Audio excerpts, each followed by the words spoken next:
everybody, and welcome to Final Play Sports Wrap. I'm your host, Pete Lubar, and today we're going to do the Big 12 wrap-up for Week 1. Interesting that Week 1 starts a week after Week 0, which makes no sense whatsoever, but a team like Iowa State now has 2 wins, 2-0. In Week 0, they did beat Kansas State in a close game out in Dublin. So, when we start talking about the following week's games, boy, K-State plays in Dublin, comes back home, gets back on a Monday, and then plays North Dakota. North Dakota was ranked 6th in the FCS. They won 38-35. Avery Johnson had a good game, 313 yards passing and 3 touchdowns for him. So K-State moves to 1-1. Iowa State had the same trip, come back, and they rout South Dakota 55-7. Rocco Beck had 278 yards and 3 TDs, so really good for him. Texas Tech blasted Arkansas Pine Bluff 67-7, and Baron Morton had 4 TDs in that game for the Red Raiders. A very good start for the Red Raiders, but let's face it, they played Arkansas Pine Bluff. West Virginia also had a game with Robert Morris and won 45-3. Running back Jaheim White ran for 93 yards and 2 touchdowns. And Vaughn caught 7 receptions for 126 yards and a touchdown. So good games for them. BYU obviously has found a quarterback. His name is Bear Bachmeier. He's a transfer from, I'm going to say Stanford, but I don't remember that exactly. But they absolutely wiped out Portland State 69-0. Bear Bachmeier had 3 TDs, and Martin had 131 yards on 8 carries, which is about 12 yards per carry. But once again, they were playing a team they should have beaten like that. Arizona beat Hawaii, and I mentioned early in the preseason that I thought that might be a game where Arizona struggles a little bit, but they had a great game. Quincy Craig had 161 yards and 1 touchdown. And then we moved to last night's game, TCU, 48-14 over Bill Belichick's North Carolina team. Josh Hoover threw for 282 yards and 2 touchdowns. Kavorian Barnes had 113 yards and 1 TD running. And Jordan Dwyer had 9 catches for 136 yards and 1 reception. I thought this game would be close, although I did take TCU. But they thoroughly dominated on both sides of the ball and sort of embarrassed Bill Belichick, which couldn't have made me any happier, quite frankly. So that's done. ASU struggled a bit with Northern Arizona. They did win 38-19, and Sam Levitt had a good game, 257 yards and 2 TDs, plus 73 yards on the ground and 2 TDs. And Jordan Tyson had 141 yards and 2 TDs receiving. UCF struggled with Jacksonville State. They did win 17-10. Miles Montgomery was the star with 74 yards rushing and 71 yards receiving.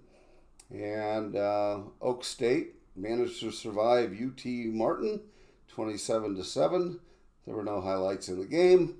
Houston beat Stephen F. Austin 28-0. Tight end Tanner Kozoil had 7 catches for 63 yards and 1 touchdown. Kansas whipped Wagner 46-7. Jaden Daniels with 250 yards, 3 TDs, no interceptions, so a good game for him. 2 in a row as Kansas also moved to 2-0 after routing Fresno State in Week 0. Cincinnati lost to Nebraska.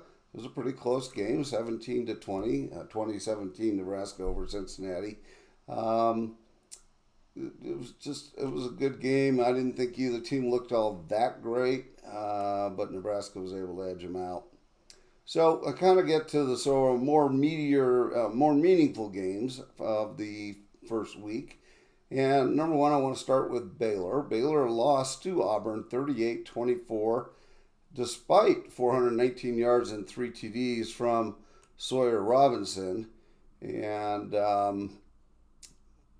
and Cole Wilson had 8 receptions for 134 yards. So you got this huge passing production, Baylor couldn't run the ball. They had 24 carries for 64 yards. That's 2.7 yards per carry. They gave up 307 yards, including 137 to Jackson Arnold. Auburn had 4 sacks and another tackle for loss, so 5 tackles for loss altogether. Clean game, but Auburn was just a better team. I was a little surprised by that because I thought Baylor would win that game at home. Auburn wasn't particularly good last year. Obviously, they've improved. Baylor was pretty good last year, at least the last 6, 7, 8 games of the season. But they've taken a loss here, first game of the season this year, so they dropped 0-1. Colorado lost 27-20 to Georgia Tech. Salter got the start. He was 17 for 28 for 158 yards and 1 TD. Georgia Tech had 3 turnovers, but dominated every other facet of the game. Time of possession was 32 minutes to 27. There was 27 first downs to 19. They were more efficient on third down. They were 6 of 11 versus 5 of 13. The yards per play were 6.8 to 5.1. 320 yards to 146. Total yards 463 to 305.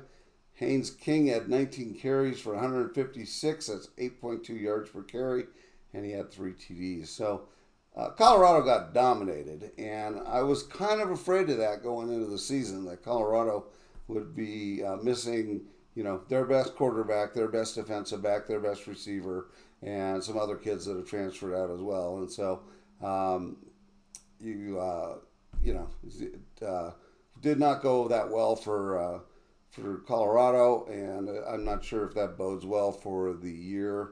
We'll have to see. And then finally, I want to talk about Utah. And behind Devin Dampier, who I warned everyone about this whole offseason, they routed UCLA. The score was 43-10. Dampier had 206 yards passing and 2 touchdowns.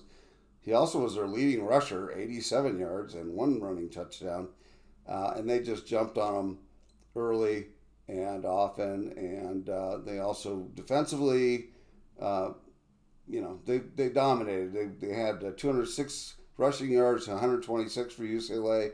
They had 206 passing yards to 136 for UCLA. They had 4 sacks, and they also had another tackle for a loss of 5 total tackles for a loss. So kind of an interesting week, I'd say.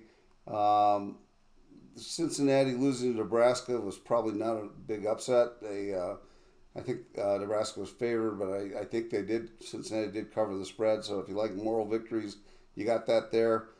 Baylor, I thought, would win. I think Auburn was 2.5 points favorite. So Baylor losing to the odds makers probably wasn't a surprise. It was a surprise to me.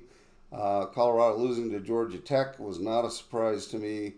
And Utah routing UCLA is a bit of a surprise, but I'm telling you, this Devin Dampier is the real deal. And with that big offensive line that Utah has, they're going to be potent offensively this year. So that's it. Hope you enjoyed this segment. If you did, please subscribe. It costs you nothing, but it does help me out. Thanks, and have a great day, everyone. Bye.